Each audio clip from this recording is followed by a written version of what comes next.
हाँ जी, good morning. आज हमारी डिस्कशन रहेगी आरटीपी नवंबर 2022 में एफएम का जो आरटीपी है वो। आइए शुरू करते हैं क्वेश्चन नंबर 1 से। सबसे पहला क्वेश्चन नंबर 1 जो रेशियो एनालिसिस का है, द फॉलोइंग इंफॉर्मेशन है एएसडी लिमिटेड की 31 मार्च 2022 के लिए वो जानकारी दी है। 31 मार्च 2022 के लिए क्या क्या जानकारी है? आपको नेट प्रॉफिट गिवन है, आपको रॉ मटेरियल कंज्यूम गिवन है, आपको डायरेक्ट वेजेस गिवन है, stock of raw material, stock of finish goods, GP, debt collection वगैरह दे रखा है। आपको fix asset to current ratio दे रखी है, करंट रेशियो दे रखी है, फिक्स एसेट टू सेल की रेशियो दी हुई है, और long term loans to current liabilities की रेशियो भी गिवन है आपको, और कैपिटल रिजर्व टू सरप्लस की रेशियो भी गिवन है।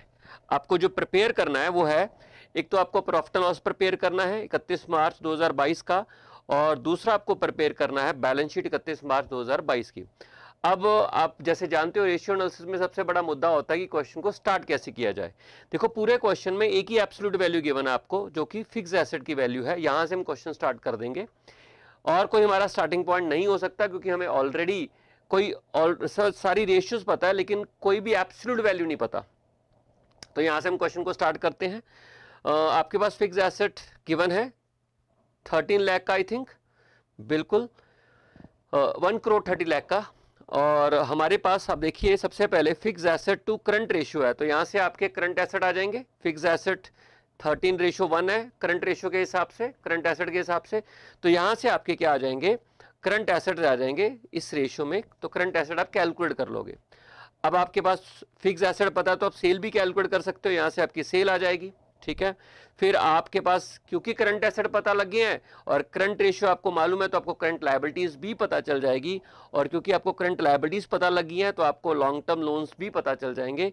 और क्योंकि आपको लॉन्ग टर्म लोन्स पता है, फिर आगे नहीं आप जा पाओगे, क्योंकि आगे तो capital to reserve and surplus की रेशियो 1:4।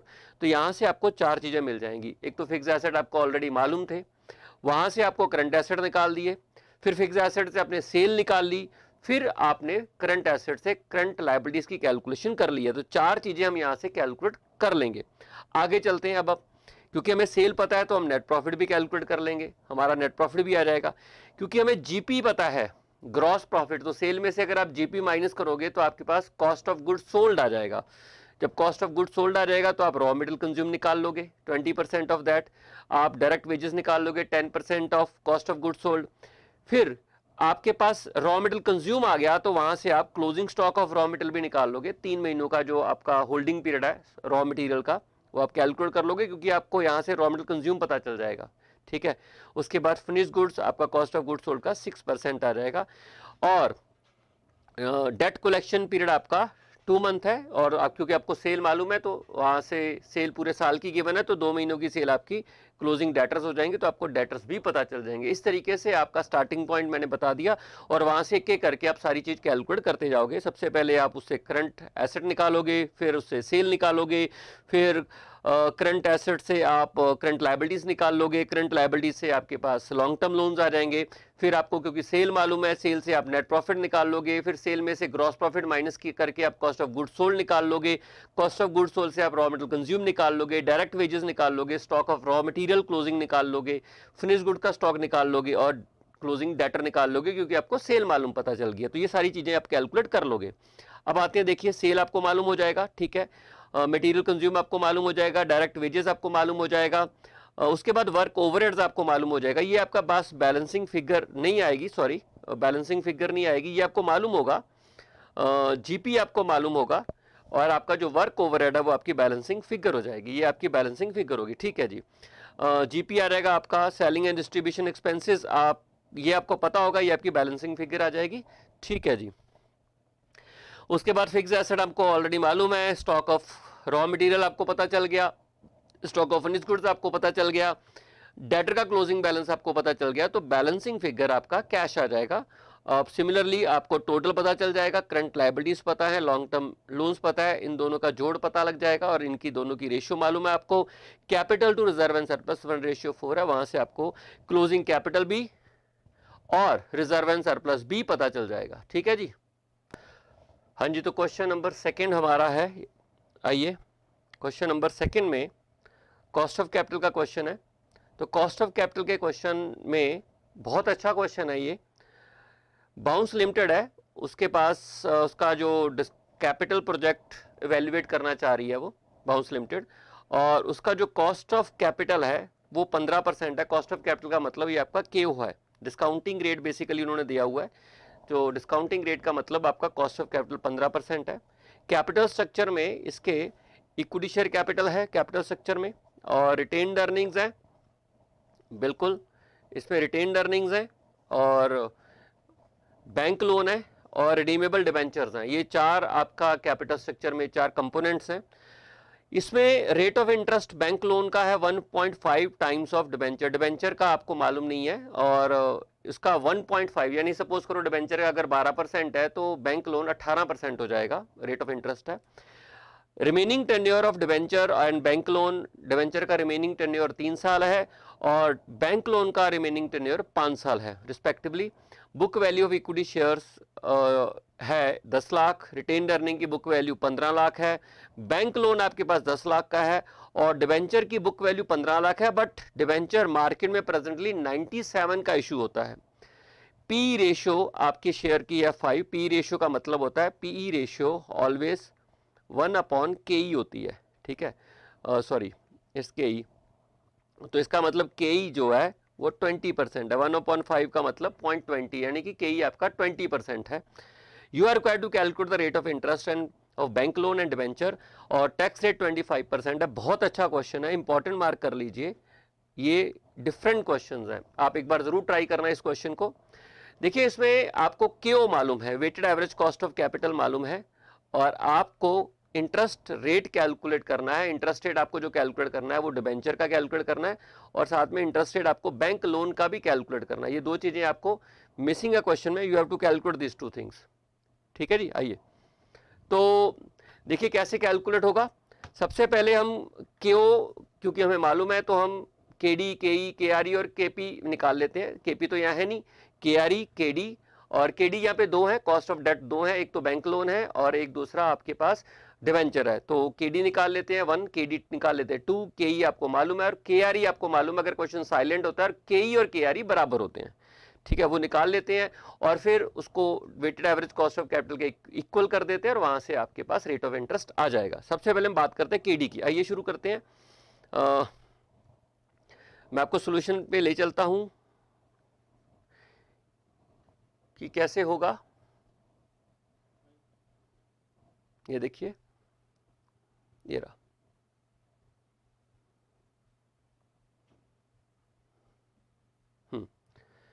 KD आपको मालूम है, आप डिवेंचर का रेट ऑफ इंटरेस्ट x ले लेते हैं और अगर बैंक लोन होगा तो आपका 1.5% ऑफ जो भी डिवेंचर होगा 1.5 टाइम्स ऑफ उसका इंटरेस्ट होगा। KD आपको मालूम है दो तरीके होते हैं, अगर तो इरिडीमेबल डिवेंचर है तो आपका interest net of tax upon net proceed होता है, और अगर रिडीमेबल डिवेंचर है तो आपके पास एवरेज मेथड लगता है, तो इन्होंने एवरेज मेथड लगा दिया। इंटरेस्ट हमने ले लिया x 1 माइनस टी, टी का मतलब 0.25% हो गया। रिडीमेबल वैल्यू 100 है। पार पे रिडीमेबल अगर आप क्वेश्चन पढ़ोगे तो आपको पता चल जाएगा कि debentures are redeemable at par, ठीक है जी। क्वेश्चन जो है वो रिडीमेबल एट पार है और डिवेंचर, और नेट प्रोसीड आपका 97 है, एंड आपको 3 साल का टाइम पीरियड पता है, ये भी आपको मालूम है, ये भी आपका मालूम है, तो यहाँ से आप KD निकाल लोगे। ये देखिए इन्होंने KD निकाला हुआ है, दिस इज योर KD। अब हम KD, ये आप कह सकते हो KD1 है, ठीक है, इन केस ऑफ डेट, और फिर आपको यहाँ पे KD2 निकालना पड़ेगा, ठीक है। KD2 में आपको मालूम है रिडीमेबल वैल्यू और फेस वैल्यू बराबर होती है, तो इसका मतलब ये वाला पार्ट आपके लिए रेलेवेंट नहीं होगा, आप सिंपल ऐसे निकाल लीजिए, ठीक है। ये आपके पास KD2 हो गया 1.125x, तो आपको KD1 पता लग गया, KD2 पता लग गया, KE आपको ऑलरेडी मालूम है 20%, और क्वेश्चन साइलेंट होता है तो KD और KRE बराबर होता है, ठीक है। तो weighted average cost of capital में आपके 4 कंपोनेंट हो गए हैं, ठीक है। अब आप सवाल आता है कि जब आप weighted average cost of capital निकालते हो तो मार्केट वैल्यू वेट्स लेने हैं या बुक वैल्यू वेट्स लेने हैं, आपको याद होगा। तो प्रेफरेबली तो हम मार्केट वैल्यू वेट्स का ही इस्तेमाल करते हैं, बट मार्केट वैल्यू वेट्स में प्रॉब्लम आती है कि सारी कंपोनेंट के कैपिटल स्ट्रक्चर के मार्केट वैल्यू वेट्स नहीं पता होते, तो ऐसे केस में हम लोग बुक वैल्यू वेट्स लेते हैं। जैसे यहाँ पर इक्विटी का मार्केट वैल्यू नहीं पता, रिटेन्ड अर्निंग का मार्केट वैल्यू नहीं पता, बैंक लोन का तो मार्केट वैल्यू और बुक वैल्यू सेम ही होता है, डेट का मार्केट वैल्यू जरूर पता है। क्योंकि हमें सारे कंपोनेंट के मार्केट वैल्यू नहीं पता है, इसलिए हम बुक वैल्यू वेट्स का ही इस्तेमाल करेंगे। तो ये आपके बुक वैल्यूज हैं और ये इनके वेट्स आगे हैं, और ये आपके पास कॉस्ट ऑफ डेट और कॉस्ट ऑफ इक्विटी आ गया है, और कॉस्ट ऑफ रिटेन्ड अर्निंग आपने इसको मल्टीप्लाई करके ये निकाल लिया है, और ये आपको मालूम है 15% के बराबर है। यहाँ से अगर आप सॉल्व करोगे तो आपके पास x आ जाएगा, यानी कि कॉस्ट ऑफ डेट आ जाएगा, डिबेंचर की कॉस्ट, और साथ में उसका 1.5 करेंगे तो कॉस्ट ऑफ बैंक लोन भी आ जाएगा। तो ये आपका क्वेश्चन था और बहुत अच्छा क्वेश्चन है। आते हैं नेक्स्ट क्वेश्चन नंबर 3 पर। ठीक है, question number 3, second question important है, प्लीज जरूर एक बार ट्राई करिए। क्वेश्चन नंबर 3 कैपिटल स्ट्रक्चर का क्वेश्चन है। कैपिटल स्ट्रक्चर में आपको मालूम है बहुत सारे टॉपिक्स होते हैं। कैपिटल स्ट्रक्चर में जो आपका पहला टॉपिक था वो थ्योरीज ऑफ कैपिटल स्ट्रक्चर है, जिसमें आपने net income approach, net operating income approach, जिसमें मौदगिलानी मिलर की अप्रोच, ट्रेडिशनल अप्रोच, ये सारी आपने थ्योरीज पढ़ी हैं। एमएम की 2 अप्रोचेज हैं, कुछ रेलेवेंट है, कुछ इरेलीवेंट है। कुछ थ्योरीज कहती हैं कि जो आपका कैपिटल स्ट्रक्चर है वो केओ को प्रभावित करेगा, और कुछ थ्योरी कहती है कि आपका कैपिटल स्ट्रक्चर केओ को प्रभावित नहीं करेगा। थ्योरीज के बाद का हमारा जो टॉपिक है वो है ईपीएस एमपीएस एनालिसिस है। ईपीएस और एमपीएस एनालिसिस से हम लोग एवेल्युएट करेंगे कि कौन सा कैपिटल स्ट्रक्चर ऑप्टिमम है। तो ये जो टॉपिक है ना ईपीएस एमपीएस एनालिसिस का ही है। आइए देखते हैं। ABC limited provide you the following information, ये आपके पास गिवन है। कंपनी के पास अनडिस्ट्रीब्यूटेड रिजर्व 7 लाख है और उनको 4 लाख और फर्दर एक्सपेंशन के लिए चाहिए। Investment is expected to earn the same rate as fund already invested. कहता है कि जो रेट पे आप प्रेजेंटली कमा रहे हो उसी रेट के ऊपर हम लोग फ्यूचर में भी कमाएंगे। एक चीज और खास दे रखी है कि आपकी डेट इक्विटी रेशियो अगर कहते हैं 32% से ज्यादा होगी, अगर आपकी डेट इक्विटी रेशियो 32% से ज्यादा होगी है, तो इससे आपका पी रेशियो 8% रह जाएगा। प्रेजेंटली पी रेशियो ज्यादा होगा, ठीक है, प्रेजेंटली पी रेशियो आपका 10% है, 10 टाइम्स है, और कहता है ये 8% रह जाएगा। एक मिनट जी, हाँ, ये 8% रह जाएगा। प्रेजेंटली 10% है, ये 8% रह जाएगा। और आपका जो डेट है प्रेजेंटली ये भी 10% है, और कहते हैं कि अगर आपकी डेट इक्विटी रेशियो 32% से ज़्यादा होगी है तो आपका ये एडिशनल बोरिंग 12, सिर्फ एडिशनल बोरिंग 12% पे हो जाएगी। आपको बताना है कि आपको जो एडिशनल बोरिंग चाहिए वो डेट से लेनी है या इक्विटी से लेनी है, और इक्विटी का प्राइस 40 पर शेयर है। तो आपके पास 2 कैपिटल स्ट्रक्चर हो गए, एक में आप एडिशनल बोरिंग डेट से लोगे और एक में आप एडिशनल बोरिंग इक्विटी से लोगे। आपको डिसाइड करना है कि आप कौन सा फॉलो करोगे। डिसीजन मेकिंग होगी एमपीएस के हिसाब से। आपको याद होगा आपकी फाइनेंशियल मैनेजमेंट का प्राइमरी ऑब्जेक्टिव होता है वैल्यू फर्म को मैक्सिमाइज करना, और सेकेंडरी ऑब्जेक्टिव होता है अर्निंग पर शेयर को मैक्सिमाइज करना। तो यहां हम प्रॉफिट मैक्सिमाइज करेंगे, sorry market share price maximise करेंगे। जिस कैपिटल स्ट्रक्चर से हमारा market value per share maximum होगा वो एक्सेप्ट कर लेंगे। ठीक है, तो आइए देखते हैं कैसे करेंगे। सबसे पहले हम ये एनालाइज करेंगे कि आपके बाद का प्रेजेंट कैपिटल स्ट्रक्चर कितना है और उसके बाद फ्यूचर का कैपिटल स्ट्रक्चर कितना हो जाएगा। ये भी देखना पड़ेगा कि प्रेजेंट अर्निंग कितनी है, उसी के हिसाब से आप फ्यूचर का ईबीआईटी भी निकाल पाओगे। तो प्रेजेंट अर्निंग में हमारा प्रेजेंट कैपिटल स्ट्रक्चर में आप देखिए आपका डेट है, प्रेजेंट कैपिटल स्ट्रक्चर में डेट जो है आपका 4 लाख का है। ठीक है, 4 लाख का डेट है, और इक्विटी है आपका 4 लाख। कैसे आया? 40,000 आप इंटरेस्ट पे कर रहे हो, you are paying 40,000 as interest. 40,000 आप इंटरेस्ट पे कर रहे हो, हाँ जी, आप 40,000 एज इंटरेस्ट पे कर रहे हो, और 10% के हिसाब से आपका डेट की वैल्यू हो जाएगी 4 लाख। इक्विटी आप देखिए जरा, इक्विटी आपके पास यहां दिया हुआ है, इक्विटी शेयर 10 के हिसाब से 30,000 है, तो 3 लाख आपका इक्विटी हो गया।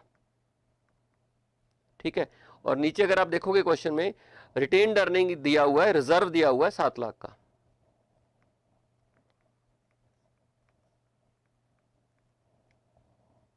मिनट,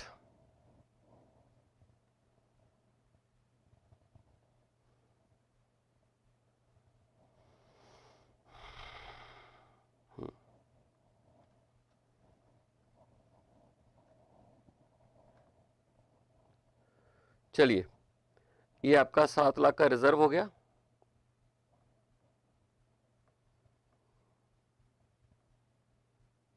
एक मिनट जी,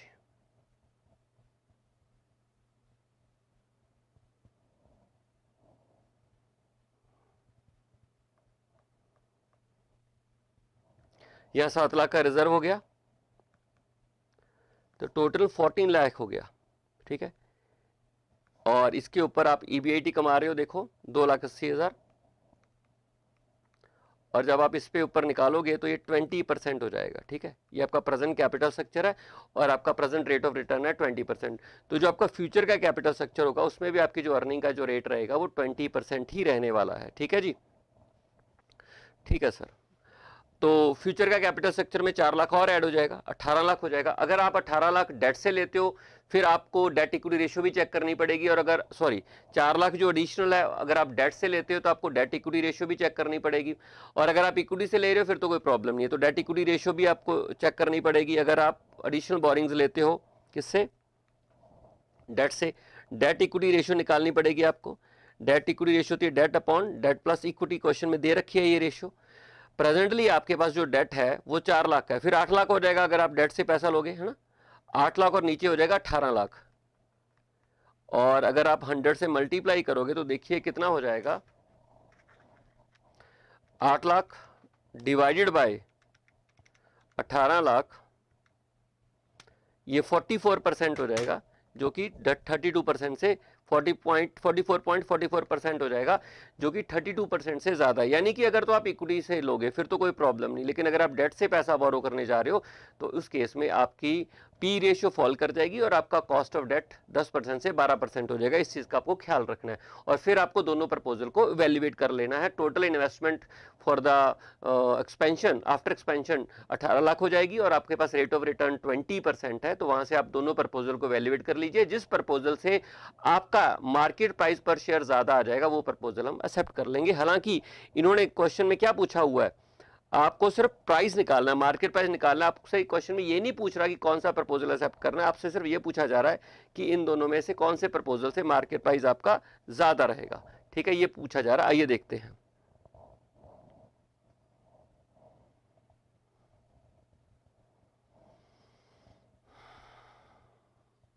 ये देखिए, earning before interest and tax 18 lakh के ऊपर 20% हो गया, 3,60,000 यहाँ पर आ गया। इंटरेस्ट आप 4 लाख के ऊपर 10%, 40,000 ये तो एग्जिस्टिंग डेट है, और ये आपका एडिशनल डेट है, 12% लिया गया है, क्योंकि अगर आप डेट से बोरो करते हो तो आपके पास यहाँ पे 12% ही लेना पड़ेगा, क्योंकि आपकी जो डेट इक्विटी रेशियो है वो 32% को एक्सीड कर रही है, तो ये 12% से आपको पैसा मिलेगा। प्रॉफिट बिफोर टैक्स इतना आ गया, टैक्स माइनस कर दीजिए इतना आएगा, प्रॉफिट आफ्टर टैक्स इतना आएगा। नंबर ऑफ इक्विटी शेयर आपके पास 30,000 ही रहेंगे, क्योंकि आपने सारा पैसा डेट से बोरो किया तो 30,000 ही रहेंगे।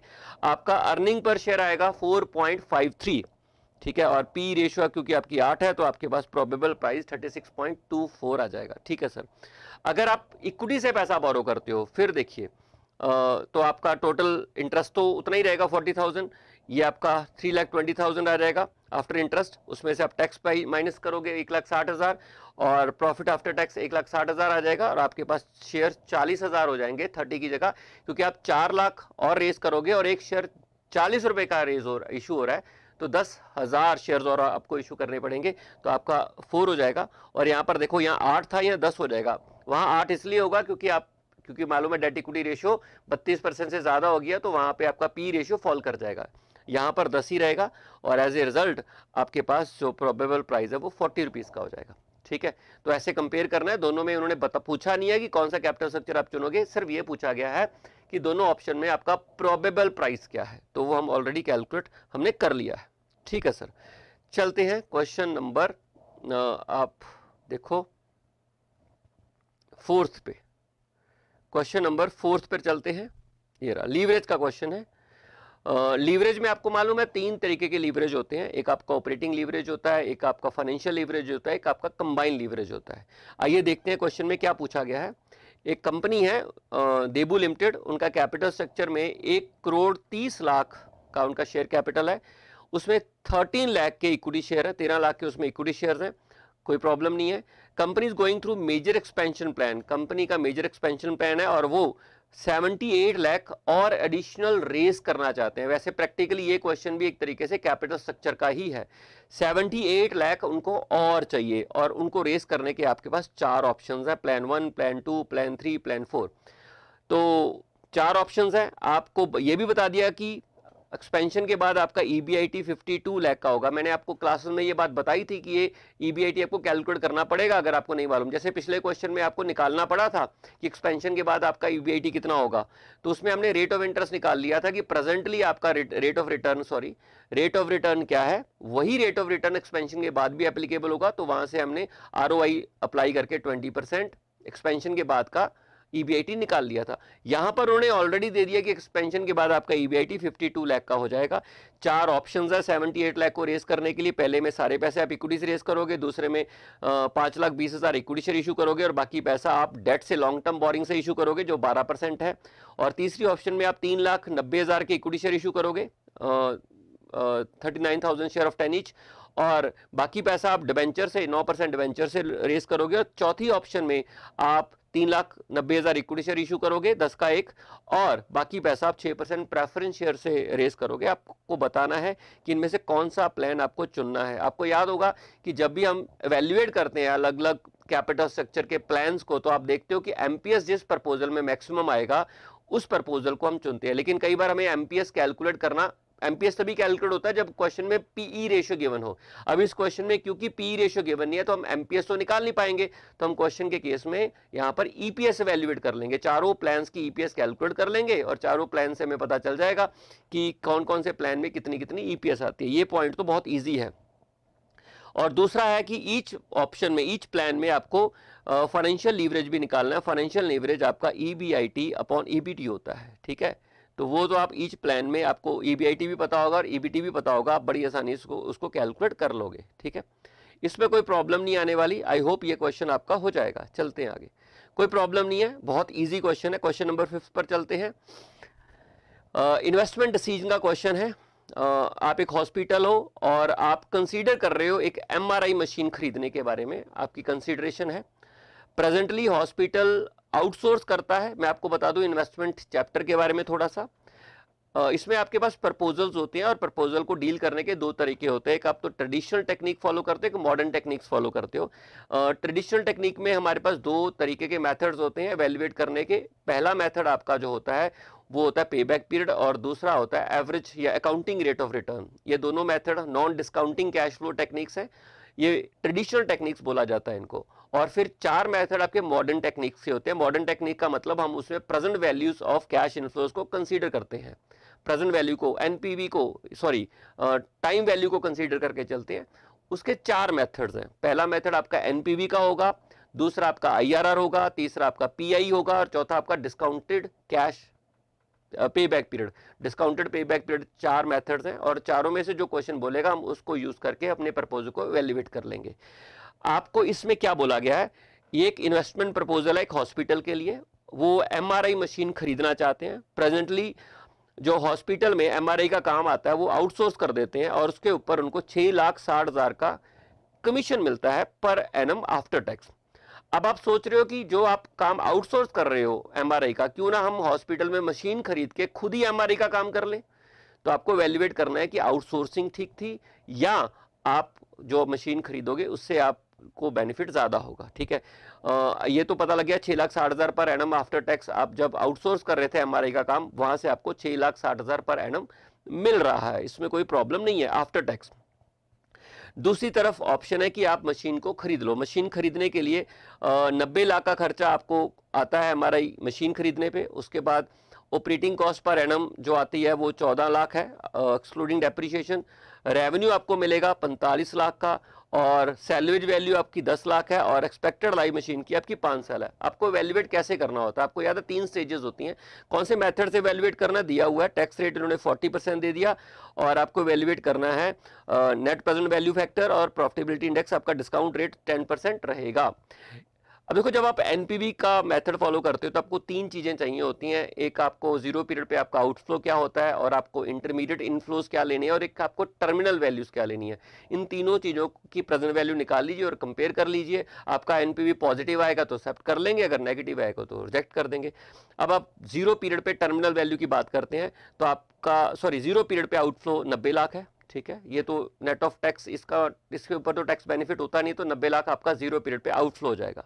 उसके बाद आता है आपका intermediate annual inflow. Intermediate annual inflow after cash flow after tax निकाल लेते हैं।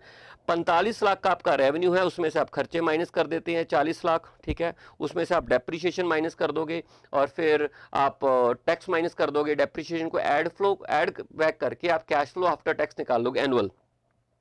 उसमें से 6,60,000 आप माइनस कर दीजिए, ठीक है, क्योंकि ये आपका, अगर आप कह सकते हो अपॉर्चुनिटी कॉस्ट है, ये माइनस कर दीजिए, आपके पास एनुअल इनफ्लो आ जाएगा। कितना आएगा? आप इसको अलग भी ट्रीट कर सकते हो, दोनों प्रपोजल को अलग अलग लेके भी कर सकते हो, इंक्रीमेंटल भी कर सकते हो। इंक्रीमेंटल में भी आपको मैं बता देता हूँ क्या होगा। इंक्रीमेंटल में आपका आउटफ्लो तो जीरो था पहले, और अब आपका 90 लाख का आउटफ्लो जीरो पीरियड पे होगा। इंक्रीमेंटल इंटरमीडिएट इनफ्लोज क्या रहेंगे आप देख लीजिए, कैश फ्लो आफ्टर टैक्स निकाल लीजिए, उसमें से आप माइनस कर दिए 6,60,000, वो आपका इंक्रीमेंटल एनुअल इनफ्लो हो जाएगा। और फिर आप टर्मिनल वैल्यू सारे का सारा जो भी आएगा वो आपका इंक्रीमेंटल टर्मिनल वैल्यू हो जाएगी, और फिर आप उसकी प्रेजेंट वैल्यू निकाल के कंपेयर कर लीजिए। बहुत ईजी है, आइए दिखाता हूं मैं आपको।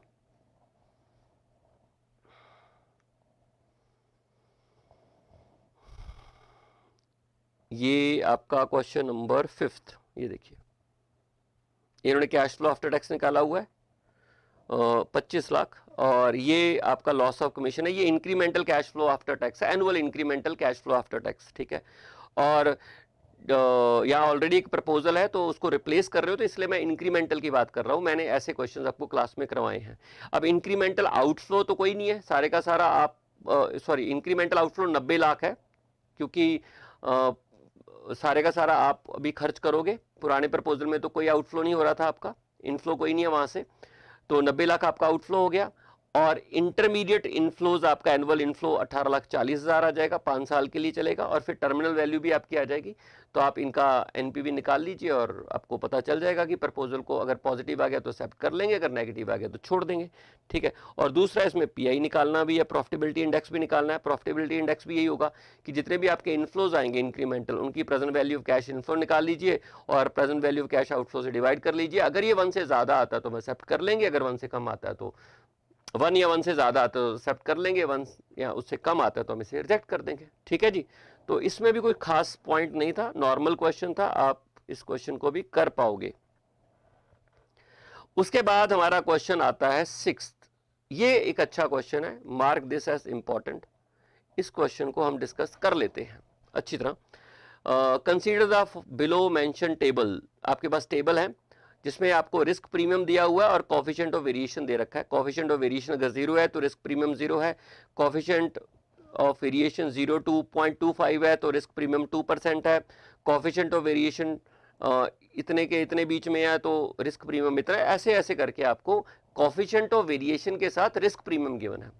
इसका मतलब क्या सर? इसका मतलब ये हो गया कि जितनी ज़्यादा डाटा में डिस्पर्शन होगी, कोफिशिएंट ऑफ वेरिएशन बेसिकली एक रियलिटी मेजर होता है डिस्पर्शन का, बिखराव होगा, उतना ज़्यादा उस इन्वेस्टमेंट प्रपोजल में रिस्क होगा, और जितना ज़्यादा रिस्क होगा जो इन्वेस्टर है वो रिस्क प्रीमियम डिमांड करेगा, ठीक है। सपोज करो मैं एक इन्वेस्टर हूं और अगर आप मेरे को इन्वेस्ट करने को बोलते हो तो मैं देखूंगा कि जो डाटा है उसमें जो इनफ्लोज आएंगे उसमें डिस्पर्शन कितनी है।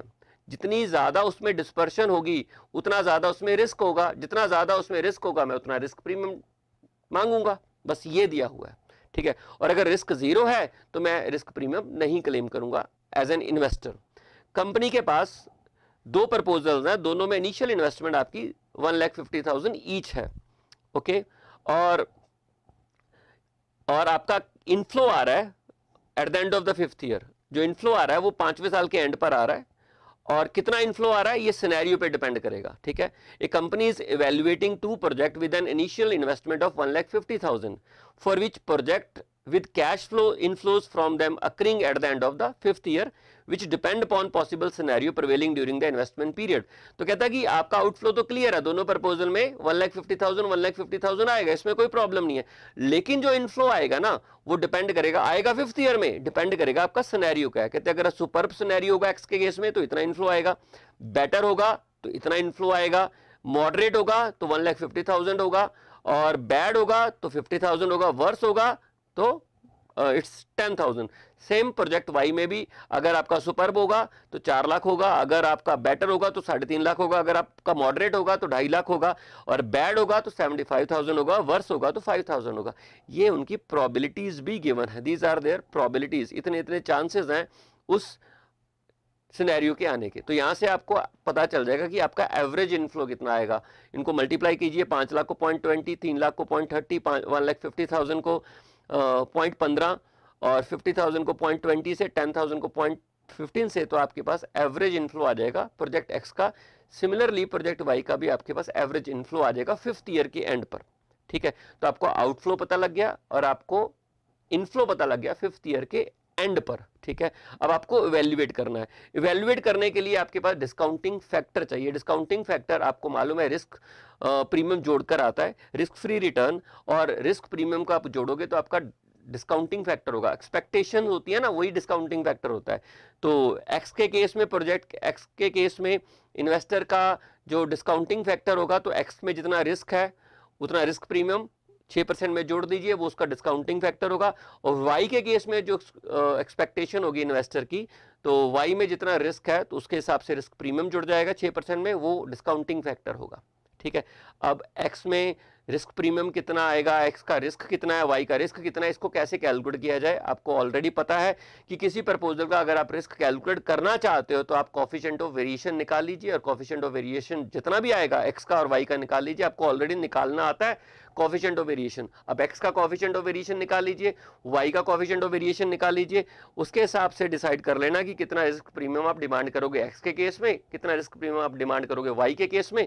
तो बस ठीक है, वो जितना भी रिस्क प्रीमियम आएगा वो 6% में जोड़ देना, एक्स का डिस्काउंटिंग फैक्टर आएगा, वाई का डिस्काउंटिंग फैक्टर आएगा, फिर वैल्यूएट कर लेना। आउटफ्लो इनफ्लो आपको मालूम ही है। ठीक है, तो इस तरीके से आपको ये वाला क्वेश्चन करना इंपॉर्टेंट है। क्लियर?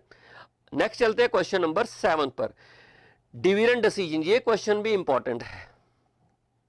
ठीक है, इस बार आरटीपी में अच्छे अच्छे क्वेश्चंस ऐड हुए हैं, ये क्वेश्चन भी इंपॉर्टेंट है। आइए देखते हैं।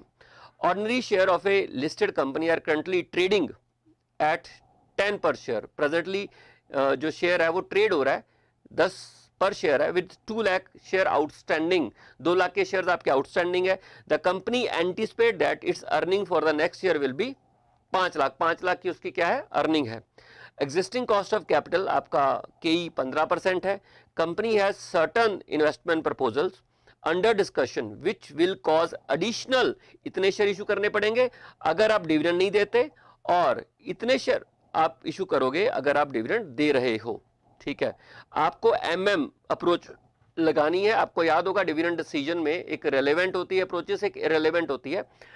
उसमें वॉल्टर की अप्रोच होती है, और उसमें गॉर्डन की अप्रोच होती है, एक उसमें आपका MM अप्रोच होता है। तो ये सारी अप्रोचेस, एक ग्राम डॉट की अप्रोच होती है, लिंटर्स मॉडल होते हैं, जो ये सारे डिविडेंड के मॉडल्स हैं। उनमें से आपको बोला गया है कि आपको MM हाइपोथेसिस यानी कि मोदगिलानी मिलर का मॉडल यूज करना है, और कैलकुलेट करना है कि आप कितनी इन्वेस्टमेंट करना चाहते हो, एंड आप कितना डिविडेंड अगर पे करोगे तो कितना डिविडेंड पे करोगे। तो ये क्वेश्चन में 2 सिनेरियो है। एक तो आप डिविडेंड नहीं दोगे तो आप इतने शेयर इशू करोगे फॉर द इन्वेस्टमेंट, और दूसरा सिनेरियो कि आप डिविडेंड दोगे तो उस केस में आप इतने शेयर इशू करोगे। ठीक है, फॉर द इन्वेस्टमेंट पर्पस। आपसे पूछा गया है कि अगर आप इन्वेस्टमेंट करोगे तो कितने की इन्वेस्टमेंट करोगे, दूसरा, और अगर आप डिविडेंड देते हो तो आप कितने का डिविडेंड दोगे, जो कि सेकंड केस में आएगा। तो पहले हम फर्स्ट केस को सॉल्व कर लेंगे, फिर हम सेकंड केस को सॉल्व करेंगे। जो जानकारी क्वेश्चन में गिवन है वो एक तो ये दे दिया कि प्रेजेंट शेयर का जो प्राइस है वो 10 रुपए है। नंबर ऑफ शेयर आपके पास ऑल इक्विटी 2 लाख के इक्विटी शेयर्स है। तीसरा आपका कॉस्ट ऑफ इक्विटी यानी cost of capital, all equity firm है तो कॉस्ट ऑफ कैपिटल और कॉस्ट ऑफ इक्विटी बराबर होता है, जो कि 15% है। बस यही दिया गया, और ये बताया कि आपको अगले साल में जो अर्निंग होगी वो 15 लाख होगी। ये आपकी जानकारी है। 2 केस है, 2 सिनेरियो है क्वेश्चन में। पहला सिनेरियो ये कहता है कि आपको इक्विटी शेयर इशू करने हैं, अगर आप डिविडेंड नहीं दे रहे तो वो 26,089 से आप इन्वेस्टमेंट को फाइनेंस कर लोगे।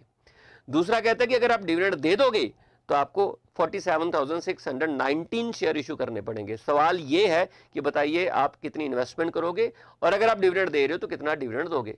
तो आपको अलग अलग करके सॉल्व करना पड़ेगा। अच्छा क्वेश्चन है। आइए इसके सोल्यूशन पर चलते हैं।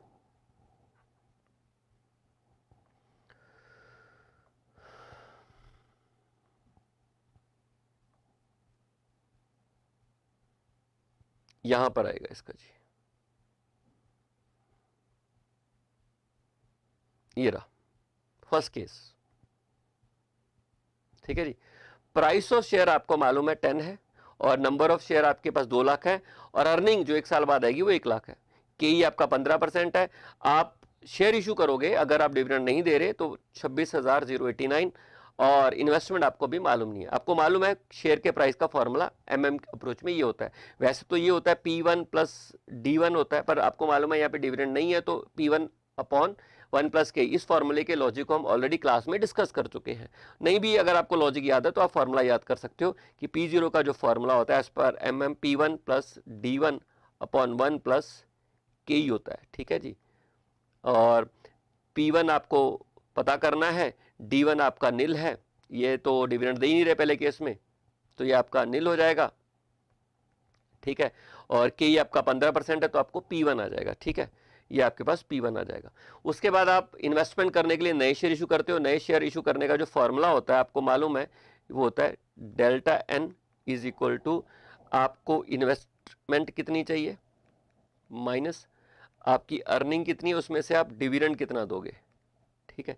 और फिर ये पैसा आपको चाहिए और P1 से डिवाइड कर दिया जाता है, इससे आपको नंबर ऑफ शेयर पता चल जाता है। इसमें आपको यहाँ पर ये पता है, आपको ये भी पता है, आपको ये पता है जीरो है नील, और आपको ये भी मालूम है तो आपको इन्वेस्टमेंट पता चल जाएगी, ठीक है। तो इसी को सॉल्व कर दिया, देखिए यहाँ से आपके पास इन्वेस्टमेंट आ गया, ठीक। अब आपके पास एक केस सॉल्व हो गया, पहला पार्ट आपने निकाल लिया कि आपको कितने पैसे की जरूरत है, आपको this much amount of investment की जरूरत है। अब चलते हैं सेकंड सिनेरियो में। सेकंड सिनेरियो थोड़ा सा डिफरेंट हो गया। सेकंड सिनेरियो में हमारे पास क्या पता लग गया, हमें प्राइस पता है, हमारे पास नंबर ऑफ शेयर 2 लाख है, आपके पास अर्निंग इतनी है, आपको इन्वेस्टमेंट इतनी करनी है, आपको के आपका 15% है, नए शेयर अगर आप डिविडेंड दे रहे हो तो इतने होंगे और डिविडेंड नहीं मालूम है तो यहां पर भी सेम प्रोसीजर फॉलो करते हैं। आपको मालूम है P0 आपका आज का प्राइस है और इसका फॉर्मूला ये होता है, मैं आपको ऑलरेडी ऊपर बता चुका हूं। आपको 10 रुपए मालूम है P0, P1 आपको मालूम नहीं है, D1 आपको मालूम नहीं है, ये आपका डिस्काउंटिंग फैक्टर आपको मालूम है। तो यहां से एक इक्वेशन बन जाएगी आपकी ये वाली, ये फर्स्ट इक्वेशन बन जाएगी। Second equation, number of share आपको मालूम है, आपको पता है कि आपको इन्वेस्टमेंट कितनी करनी है, आपको मालूम है कि आपकी अर्निंग्स कितनी है, डिविडेंड आपको मालूम नहीं है और ये आपको मालूम है, सॉरी P1 भी आपको मालूम नहीं है। तो यहां से आपकी दूसरी इक्वेशन बन जाएगी, ये आपकी सेकंड इक्वेशन बन गई है। जब आप इन दोनों फर्स्ट और सेकंड इक्वेशन को सॉल्व करोगे तो आपके पास आ जाएगा P1 भी आ जाएगा और D1 भी आ जाएगा, यानी कि डिविडेंड भी आ जाएगा और आपके पास प्राइस ऑफ शेयर भी आ जाएगा। इस तरीके से क्वेश्चन सॉल्व हो जाएगा, ठीक है जी। चलिए नेक्स्ट चलते हैं क्वेश्चन नंबर, देखते हैं कौन सा आएगा, क्वेश्चन नंबर 8 पर। वर्किंग कैपिटल मैनेजमेंट का क्वेश्चन है। वर्किंग कैपिटल मैनेजमेंट में आपका जो पहला टॉपिक था वो था determination of working capital requirement, उसके बाद उसके अंदर था कैश मैनेजमेंट का टॉपिक था, उसके बाद उसमें डेटर मैनेजमेंट का टॉपिक था, स्टॉक मैनेजमेंट का टॉपिक था, क्रेडिटर मैनेजमेंट का टॉपिक था और फिर एंड में जो टॉपिक था वो फाइनेंसिंग ऑफ वर्किंग कैपिटल था। काफ़ी बड़ा चैप्टर है आपका एफएम का ये वर्किंग कैपिटल मैनेजमेंट वाला टॉपिक। इसमें मैंने आपको बता दिया बहुत सारे टॉपिक है इसके अंदर, सब डिवीजन में इसके बड़े सारे टॉपिक्स हैं। सबसे इंपॉर्टेंट टॉपिक इसका वर्किंग कैपिटल रिक्वायरमेंट डिटरमिन करना होता है और इसके अलावा डेटर मैनेजमेंट इंपॉर्टेंट टॉपिक होता है, कैश मैनेजमेंट भी है, स्टॉक मैनेजमेंट भी है और क्रेडिटर मैनेजमेंट भी है और फाइनेंसिंग भी है। ये क्वेश्चन आपका कैश मैनेजमेंट का है। आइए देखते हैं, आपको यहाँ पर कैश बजट बनाना है। एक कंपनी है जो इनकॉर्पोरेट हुई है, ये क्वेश्चन भी अच्छा क्वेश्चन है, इसको भी इंपॉर्टेंट मार्क कर लीजिए, ठीक है। 2-3 क्वेश्चन एफएम में जो आरटीपी में आए हैं बहुत अच्छे अच्छे क्वेश्चन है। एक कंपनी इनकॉर्पोरेट हुई है 1 अप्रैल 2021 को, इट्स ऑथराइज कैपिटल 1 करोड़ है और 10 लाख के शेयर्स हैं, 10 का 1 है तो इसका मतलब 1 करोड़ का आपका ऑथराइज कैपिटल हो गया।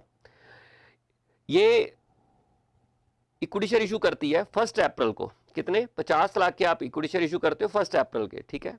नई कंपनी है, fully paid up share issue कर देते हो। इसके अलावा 6.5 लाख का आप लोन लेते हो 12% के हिसाब से, ठीक है, फाइनेंशियल इंस्टीट्यूशन से, ये भी 1 अप्रैल को ले लेते हो।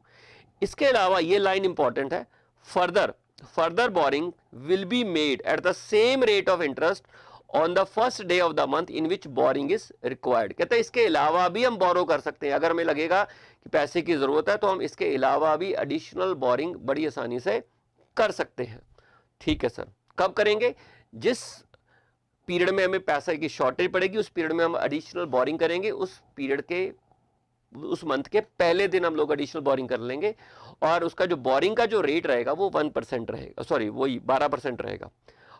कहते हैं all borings will be repaid, all borings will be repaid along with interest at the expiry of 1 year. कहते हैं कि बीच में ना तो हमने कोई बोरिंग रीपे करनी है ना ही कोई इंटरेस्ट पे करना है, बीच में कोई नहीं करनी। साल के अंत पे जाओ, जितना आपने पैसा बोरो किया, जितना आपने इंटरेस्ट पे किया, सारे का सारा एंड पे जाके पे होगा। साल के एंड पर इन बिटवीन आप ना तो कोई इंटरेस्ट पे करोगे ना आप बोरिंग रीपे करोगे। Company will make the following payments, ये कंपनी 1 अप्रैल को इन्वेस्टमेंट करती है, प्लांट और मशीनरी में पैसा लगाती है और लैंड एंड बिल्डिंग में पैसा लगाती है, फर्नीचर में पैसा लगाती है, मोटर व्हीकल में पैसा लगाती है और स्टॉक ऑफ रॉ मटेरियल में पैसा लगा देती है। ठीक है, द फॉलोइंग फर्दर इंफॉर्मेशन जो अवेलेबल है वो ये दे दी। ये इन्होंने सारे पैसे 0 पीरियड पे यानी कि 1 अप्रैल को लगा दिए हैं। 1 अप्रैल को पैसा कहाँ से आया? 1 अप्रैल को 50 लाख आपका इक्विटी शेयर से आया और 6.5 लाख आपने बैंक लोन ले लिया है। ठीक है, और ये पैसा आपने खर्च कर दिया इन एसेट्स के ऊपर, 5 एसेट खरीदे उनके ऊपर आपने खर्च कर दिया। इसके अलावा आपकी सेल है अप्रैल, मई, जून, जुलाई, अगस्त, सितंबर की, ये सेल दे दी इन्होंने। ग्रॉस प्रॉफिट मार्जिन आपका 25% है। कंपनी की सेल सारी की सारी क्रेडिट सेल है और this will be collected in the second month following sale. इसका मतलब ये हो गया कि क्रेडिट सेल है और इसकी कलेक्शन कैसे होगी? जैसे अप्रैल की सेल की कलेक्शन जून में होगी, मई की सेल की कलेक्शन जुलाई में होगी, जून की सेल की कलेक्शन आपकी अगस्त में होगी और अगेन जुलाई की सेल की कलेक्शन आपकी सितंबर में होगी। इस तरीके से आपकी कलेक्शंस होंगी। मतलब अप्रैल की सेल के पैसे मई में नहीं मिलेंगे, ना अप्रैल में मिलेंगे ना मई में मिलेंगे, सीधा जाके जून में मिलेंगे। और मई के आपको जून में नहीं मिलेंगे, ना मई में मिलेंगे, जुलाई में मिलेंगे। और जून की सेल है वो अगस्त में पेमेंट मिलेगी और जुलाई की सेल सितंबर में मिलेंगी। इस तरीके से हम लोग डाटा से पैसा कलेक्ट करोगे। ठीक है जी, ये पॉइंट तो क्लियर हो गया।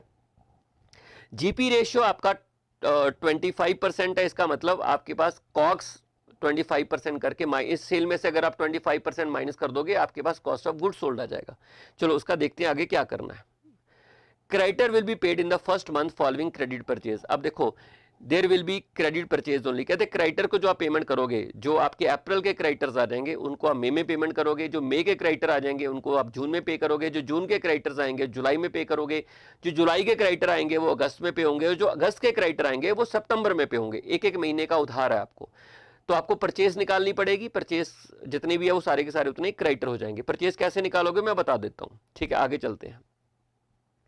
कंपनी के पास स्टॉक मिनिमम आपने 5 लाख ही रखना है, यानी कि ओपनिंग क्लोजिंग स्टॉक सेम रहेगा हर महीने। तो इसका मतलब पता क्या है? इसका मतलब ये होता है कि purchase is equal to consumption.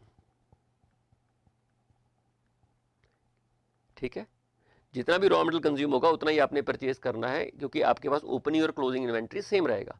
Opening stock हम ऑलरेडी खरीद चुके हैं, देखो साल के शुरू में ही। ये देखो 5 लाख का आपने स्टॉक खरीद लिया, तो जितना भी कंजम्पशन आएगा उतना ही परचेज आएगा। ठीक है, और डेप्रीशिएशन, ठीक है, कैश बजट में तो डेप्रिंग का कोई मतलब नहीं है। मिसलेनियस एक्सपेंसेस आप 50,000 अप्रैल में पे करोगे।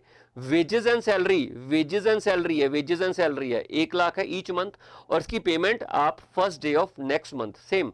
मतलब इसमें अप्रैल की जो वेजेस एंड सैलरी है फर्स्ट मई को पे होगी, फर्स्ट मई की जो अप्रैल एंड सैलरी है फर्स्ट जून को पे होगी, जून की जो वेजेस एंड सैलरी है, दोबारा रिपीट कर रहा हूँ, अप्रैल की जो वेजेस एंड सैलरी है वो फर्स्ट मई को पे होंगी, मई की जो वेजेस एंड सैलरी है फर्स्ट जून को पे होंगी और जून की वेजेस एंड सैलरी आपकी जो होगी वो जुलाई में पे होगी और जुलाई की अगस्त में और अगस्त की सितंबर और सितंबर के अक्टूबर में। इस तरीके से ये बात है।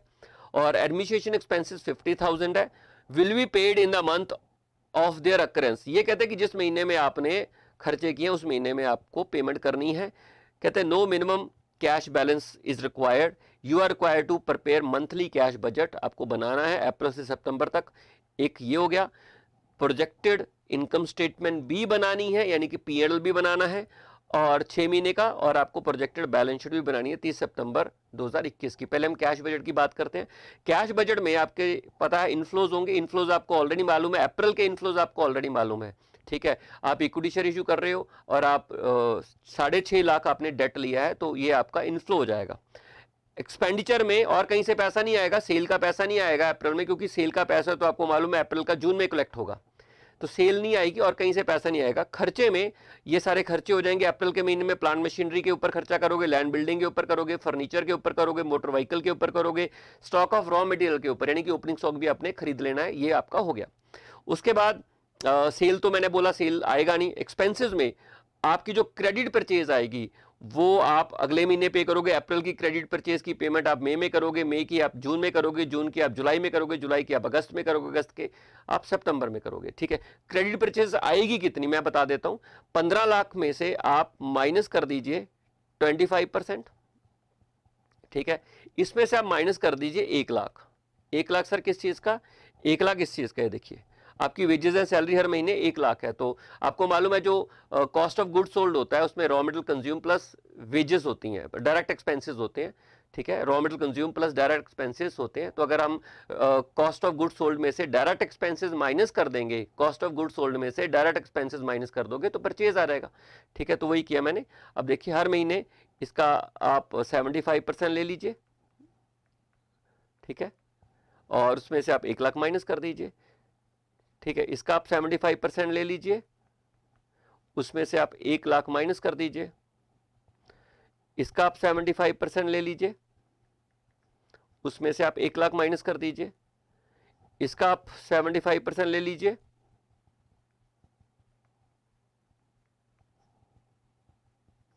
उसमें से आप 1 लाख माइनस कर दीजिए। इसका आप 75% ले लीजिए, उसमें से आप 1 लाख माइनस कर दीजिए। तो आपको हर साल की परचेज, पूरे 6 महीनों की परचेज पता चल जाएगी। ठीक है, अप्रैल की परचेज ऐसे आ जाएगी, इसकी पेमेंट आप मई में करोगे। मई की परचेज ऐसे आ जाएगी, इसकी पेमेंट आप जून में करोगे। जून की परचेज ऐसी आ जाएगी, इसकी पेमेंट आप जुलाई में करोगे। जुलाई की परचेज ऐसी आ जाएगी तो आप अगस्त में पेमेंट करोगे, और अगस्त की पेमेंट परचेज आ जाएगी तो आप सितंबर में करोगे। सितंबर की पेमेंट आप अक्टूबर में पे करोगे। ठीक है, तो ठीक है, बाकी सब चीज़ें तो पता लगी हैं, तो ठीक है। और जिस महीने में आपको कभी पैसा शॉर्ट पड़ेगा उस महीने में आप कैश अरेंज कर लोगे।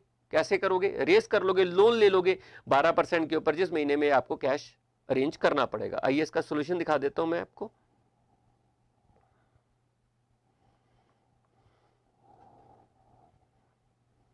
ये रहा, ये देखिए अप्रैल में ओपनिंग कैश बैलेंस नहीं है और इक्विटी शेयर इशू कर दिए, लोन ले लिया आपने, और ये टोटल इनफ्लो आ गया, और प्लांट मशीनरी खरीद ली, लैंड बिल्डिंग खरीद लिया, फर्नीचर, मोटर व्हीकल और स्टॉक ऑफ रॉ मटेरियल खरीद लिया। और आप देखिए मिसलेनियस एक्सपेंसेस भी पे किए अप्रैल में, नीचे पढ़ोगे तो आपको पता चल जाएगा। और आपने एडमिनिस्ट्रेशन एक्सपेंसेस जिस साल इनकर, जिस महीने इनकर्ड किया आप उसी महीने में पे करोगे, और कोई खर्चा नहीं पे हो रहा। देख लीजिए ये आपका क्लोजिंग बैलेंस आ गया। ठीक है, क्लोजिंग बैलेंस ऊपर ले चलिए, यहां पर भी कोई कलेक्शन नहीं होगी, यहाँ पैसे की शॉर्टेज आएगी, इसको छोड़ दीजिए फिलहाल। इतना पैसा कलेक्ट हुआ 10.5 लाख, खर्चा देखो क्या आएगा। अब खर्चे में सबसे पहले आप रॉ मटेरियल के लिए पेमेंट करोगे, ये मैंने आपको बता दिया, परचेज की पेमेंट करोगे, आप वेजेस एंड सैलरी पे करोगे, और आप 50,000 एडमिनिस्ट्रेशन एक्सपेंसेस पे करोगे। तो आप पेमेंट कर रहे हो 11,75,000 की, और आपके पास है 10,50,000। तो मैंने बोला था जिस महीने में आपको पैसे की शॉर्टेज पड़ेगी उस महीने में आप बोरो कर लोगे, तो आप इसलिए यहाँ पर 1,25,000 आपने बोरो कर लिया है, तो ये बोरो हो गया। फिर क्लोजिंग बैलेंस आ जाएगा। ठीक है, जीरो हो जाएगा क्लोजिंग बैलेंस, क्योंकि जितना चाहिए आपने उतना ही पैसा बोरो किया, कोई मिनिमम कैश का पॉइंट नहीं है यहाँ पर। और फिर जून में आपको कलेक्शन शुरू हो जाएगी, फिर जुलाई में कलेक्शन आ जाएगी, फिर अगस्त में कलेक्शन आएगी, सितंबर में कलेक्शन आएगी, फिर तो आगे नॉर्मल चलता जाएगा। ठीक है जी, इस तरीके से आपका कैश बजट बन जाएगा। कैश बजट बनाने के बाद आपको इनकम स्टेटमेंट बनानी है, तो इनकम स्टेटमेंट भी बड़ी आसानी से बन जाएगी। आपको पूरे 6 महीनों की सेल पता है, आपको क्लोजिंग स्टॉक भी पता है। ठीक है, आपको 6 महीने की वेजेस पता है।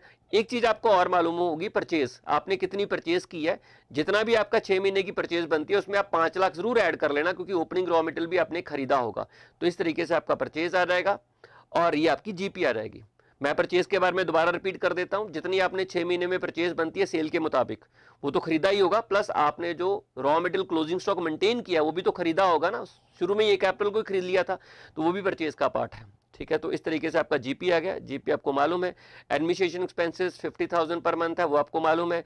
डेप्रिसिएशन आपको सारे एसेट्स पता है, 10% आप डेप्रिसिएशन चार्ज कर दोगे। उसके बाद ये इंटरेस्ट ऑन लोन, आपका जो पहला लोन है 6.5 लाख, 6.5 लाख के ऊपर 6,50,000 के ऊपर आप 12% निकालोगे 6 महीनों का, और फिर आपने 1,25,000 का लोन और ले लिया, 1,25,000 का लोन आपका और आ गया। ये 1,25,000 का लोन आपको 5 महीनों का, क्योंकि 1 मई को लिया ना, तो 5 महीनों का इंटरेस्ट इसके ऊपर पे होगा। तो ये टोटल मिला के 45,250 का इंटरेस्ट आ गया। ये मिसलेनियस एक्सपेंसेस जो आपने अप्रैल में इनकर किए, और ये आपका क्लोजिंग नेट प्रॉफिट आ जाएगा।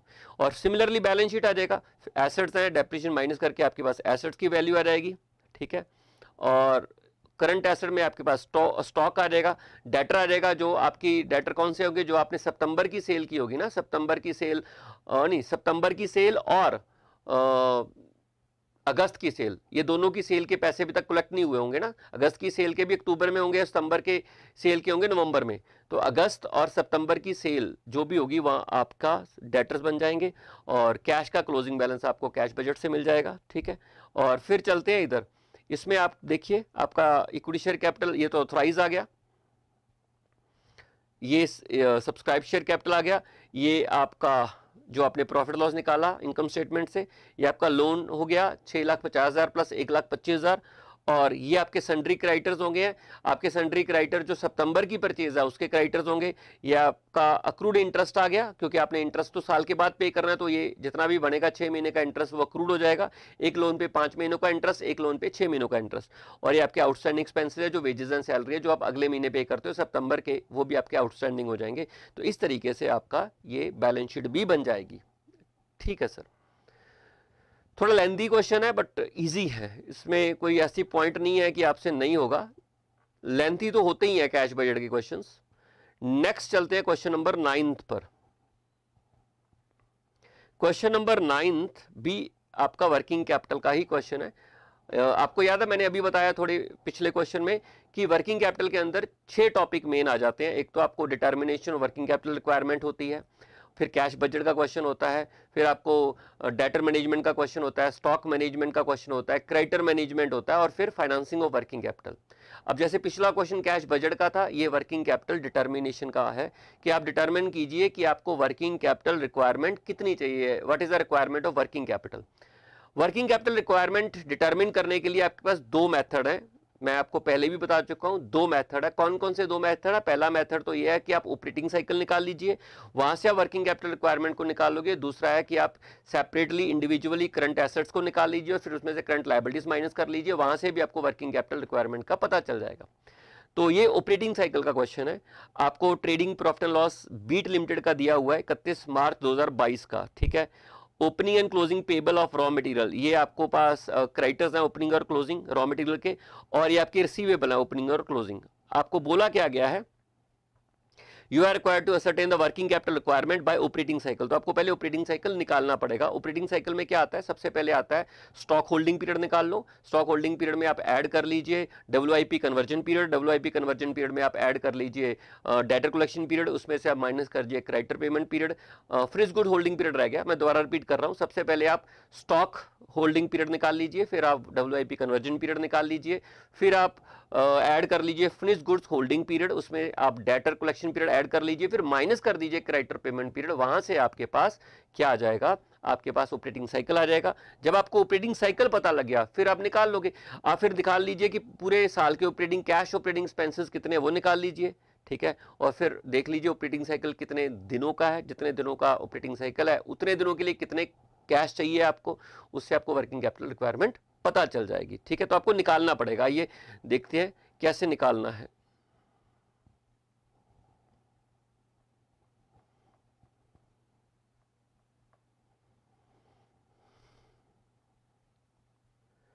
ये रहा,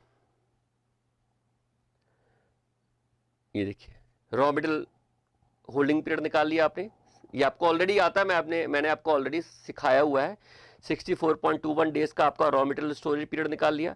फिर WIP कन्वर्जन पीरियड आपने निकाल लेना है 18.96 डेज का, और फिर आपने फिनिश गुड्स होल्डिंग पीरियड निकाल लिया 68.13 डेज का, ये आपको ऑलरेडी निकालने आते हैं। फिर आपने निकालना है डेटर कलेक्शन पीरियड इतने दिनों का, और फिर आपने क्रेडिटर पेमेंट पीरियड इतने दिनों का, माइनस करके आपके पास इतने दिनों का ऑपरेटिंग साइकिल आ गया।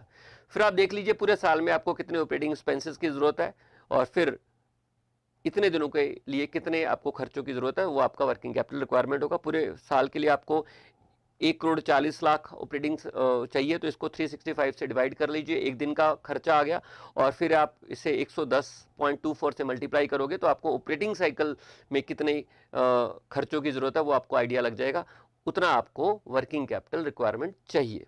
ठीक है, तो ये क्वेश्चन भी हमारा हो गया है। आपको ऑपरेटिंग साइकिल निकालना आना चाहिए, आप ऑलरेडी इन चीज़ों को कैलकुलेट करना सीख चुके हो।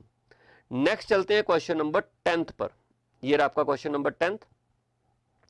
इस क्वेश्चन में आपको एक तो फाइनेंस लीज और ऑपरेटिंग लीज का डिफरेंस बताना है, बस डिफरेंस ही बताना है। Compare the finance lease and operating lease, ये आप ऑलरेडी जानते हो, आप बड़ी आसानी से आप कंपेयर कर पाओगे। और दूसरा आपको बताना होता है समुराई बॉन्ड जो जापान में इशू किए जाते हैं, इनके बारे में भी हम मेन क्लास में ऑलरेडी चर्चा कर चुके हैं। तो इसी के साथ हमारा जो आरटीपी नवंबर 2022 जो इशू हुआ था एफएम के लिए, वो मैंने आपके साथ डिस्कस कर लिया है। इकोनॉमिक्स का आपके साथ ऑलरेडी डिस्कस हो चुका है, आपके साथ शेयर हो चुका है।